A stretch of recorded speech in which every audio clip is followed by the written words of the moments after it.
Hello, everyone. This is Shadab here today. Jamie's on the breaks, so I'm alone.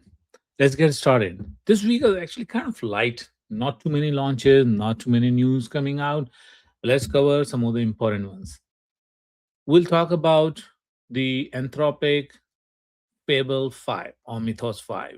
Same model actually, a little bit differences that was launched. There were a couple of news that came out which were prominent this week, like OpenDoor company, an online real estate company that actually laid off its entire India operation. Says it's going to use AI. We'll talk about that, and a couple of news around Google's program to expand the total skill trade support, as well as some thoughts of the week from Microsoft's vice chair and president Brad Smith, who talks about why the students are actually booing the commencement speakers on AI and what the responsibility of the enterprises should look like. Stay tuned for a quick introduction. Greetings. Welcome to the AI Files podcast. If you're looking to stay up to date on the AI, this is the podcast for you. I'm Shadab Hussain. I'm the director of AI at Microsoft, and I'm your co host. Hello, everybody. Jamie Basilico, as you know already. I'm the other co-host here for the AI Files. My day job is a data and AI technical specialist and architect. And as a reminder, please note this is not an official Microsoft channel, so the views and opinions expressed by myself and Shadab are our own and do not represent the views of Microsoft. All right, let's talk about the thought from Brad Smith. Brad Smith is vice chair and president at Microsoft, and he is a well-established name. He was basically lawyer in the enterprise company law, and then he represented Microsoft, and then he joined Microsoft, and he basically takes care of all the legal and is basically a counsel and take care of all the legal functions, etc. He's a well-established name. He has written books, some popular books as well.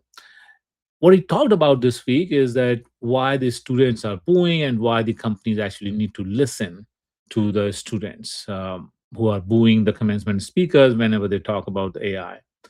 So his thought process in his essay goes like that. He talked about the how the invention of the camera initially led to a decline in portrait painting. There were anxieties about the photography basically replacing the artist, and but even that made a comeback, right? The remarkable ways was the accurate photos spurred new forms of artistic expression, and by 1870s photography's artificial eye led a new generation of artists to portray emotion rather than just the details. Impressionist artists captured the effects of light, color, and atmosphere in ways that a camera shutter could not. New artistic movements followed, like post impressionism, Fauvism, Cubism, and Surrealism, and continue today. Basically, what he's talking about it that, as it turns out, few things are as resilient as human creativity.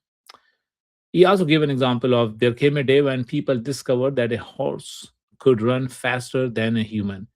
And then so people just learned how to ride horses rather than be scared of the horses. Um, and then he talks about to those in the tech sector who seemingly want to pursue a future where computers replace jobs and AI becomes more capable than people.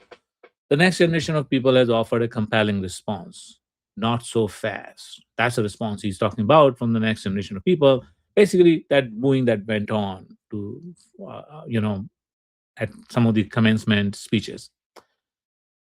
He says all this speaks to one of the questions which he hears repeatedly from his students and their parents. What should people study to prepare for the future? He says, call me old fashioned, but I believe people should continue to pursue their passion, develop expertise in an important field that fascinates you, keep working hard to master it. At the same time, develop AI fluency so you can use AI to help apply your expertise better than has ever been possible before. It doesn't mean the future will be easy. It seldom is, but it is a recipe that will continue to prepare you for success. He also said, I would add a second message for today's graduates. You are in a unique position to have a positive impact. You have lived through significant challenges.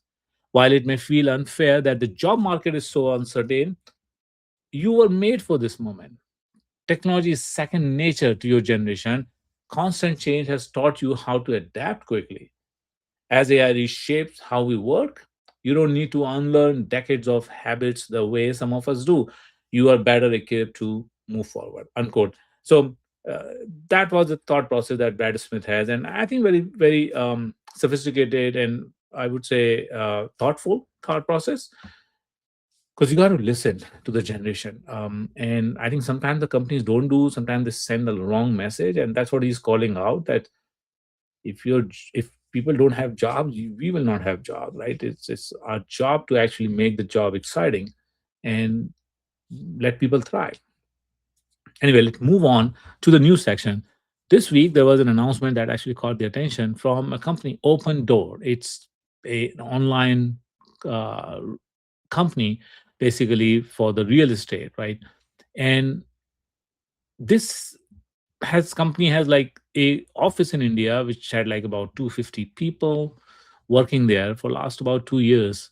They have been running those operations, and there are multiple operations there.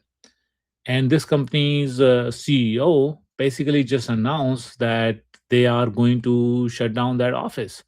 um, Kaz Najatian, that's the name of the CEO. He sent on the Twitter that this is a note I'm sending to my entire team at Open Door. And then he said that today we begin to say goodbye to our colleagues in India as we wind down our India operations. Our customers are in America, and that's where our operational work belongs. Well, didn't you know that before? Anyway, um, and his is this memo that he shared on the Twitter. He says, "Why are we making this change? Our customers are in America, and the operational work we do for them is best done close to them." For years, Open Door built a large team in India to handle manual workflows across fragmented systems. As we have unified these systems and have hired small AI native customer facing teams throughout the US, we need all this operational work to be done in person and close to our customer. He says, after today, Open Door 2.0 will be a much smaller company. And he said that we will see these major changes as a result. We will simplify, number one, fewer tools, fewer steps, fewer workaround. Number two, we will build one platform so anyone at Open Door can see how a home moves through buy, reno, and sell. And the third is we will stop stacking manual workflows on top of point solution tools. Every new process will earn its place. What this means is basically saying that our priorities and directions haven't changed, but like our operations will be closer and much smaller, really. So that's one of the things that caught the attention this week. And I would say that I think it's a symbol of what is to come in the future, to be honest, because this is going to continue. The companies will actually reinvent the process, and there's nothing wrong in it, to be honest. Companies will reinvent process.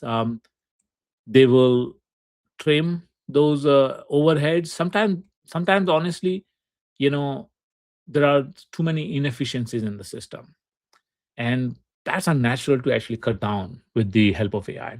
Things will change. I just hope that companies do it more responsibly. They take care of the people when they are laying them off, because people rely on companies. When people take a job, they feel that there will be stability. They do not take a job expecting that they can be fired any day. It's just not an expectation, right? And companies want people, and I know many examples where I've seen people have been working for 10 years, 15 years, and they continue to do the same job. It's not their fault. Company want them to do that job. They are not removed from that because company needs it, and suddenly one day they decided there's a better new process and I don't want this, and now I'm letting. That's not person's fault. Person has been put. Person did not say that I want this job or just keep this around. Person relied on the company, and company relied on the person. So there has to be a better way to handle this. I think that's about it. It's not about the technology. It's really about how people handle people. All right, let's talk about the next item, which is like a small program that Google launched, and I think this is good. Google is expanding its total skill trade support to help prepare more than 300,000 American workers across more than 20 states through a $50 million commitment from Google.org. The funding will go directly to the training experts who build these programs from the ground up. It will support 14 labor unions and 4 trade and contract associations. Essentially, what is happening is that the infrastructure spending is going on, data centers are being built. You need electricians, plumbers, and technicians, etc. And there is a dearth of that. To be honest, there are hundreds of thousands of those jobs that are still open. I think it's a good opportunity for the people who haven't really gone to the colleges, maybe, and they want a skilled trade. This is actually good. That's why the trade colleges are becoming popular again. There is just a lot of demand, and of course, when there's a lot of demand, the supply becomes premium. People are getting handsomely paid for those jobs. So I would say it's a great opportunity for a lot of people. It provides an opportunity at a level of lower education, right? You don't need to be a master's to get these kind of opportunities. So I think this is a good program and good opportunity ahead of people.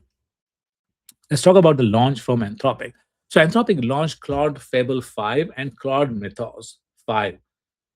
It's a new capability tier above its Opus models. So Fable 5 is generally available, and it's a lower down version on certain capabilities. Okay, it has safeguards, particularly around, it is high capability. It basically Mythos, but with safeguards when it comes to cybersecurity, kind of capabilities, and some in life sciences as well. Um, you don't want to have those kind of capabilities in the wrong hands. So when somebody is trying to use those capabilities, Fable 5 has the safeguard which will simply shut it down, not entertain. In some other cases, what it will do is basically it will use the Opus 4.8 to answer those questions rather than its inherent ability, which it does have. And Mythos 5 is basically same Fable 5 model, but in that case, it just basically it offers fewer restrictions, but then it's limited to vetted cybersecurity and life sciences partner. Fable 5, on the other hand, is available. You can use them through Cloud API, or in Azure, AWS, or Google. So that's the difference between Fable 5 and Mythos 5. Now, improvements include stronger reasoning, coding, tool use. The models can work actually longer. There's better use of computer use, memory, and visual understanding of PDFs, charts, diagrams, and tables. Fable 5 can also actually plan multi-stage projects. It can delegate work to sub-agents, write tests, and review or validate its own results with less supervision. Cybersecurity, biology, and chemistry requests may trigger safeguards that read out the task to Cloud Opus 4.8. Fable usage also requires 30-day data retention. So there are some, and it's expensive, okay? Its pricing is $10 per million input tokens and $50 per million output tokens. It's definitely more expensive. And it's a model that I don't think you want to use it for everything, right? It's for certain specific use cases this will make sense. So that's why it's not like a simple replacement of the existing model, and that's why they've also chosen Fable as a different name, rather than just calling it Opus 5. It's Fable 5 because it has capabilities that goes beyond the the plan for Opus. So you can see the screen here, and let me show you some of the benchmarks. Um, Here they are. Okay, so here are the benchmarks. Claude or Mythos 5, Fable 5, as you can see, is quite ahead of the league compared to Opus 4.8 or GPT 5.5 or Gemini 3.1 Pro. For example, when it comes to agentic coding, it's 80.3%.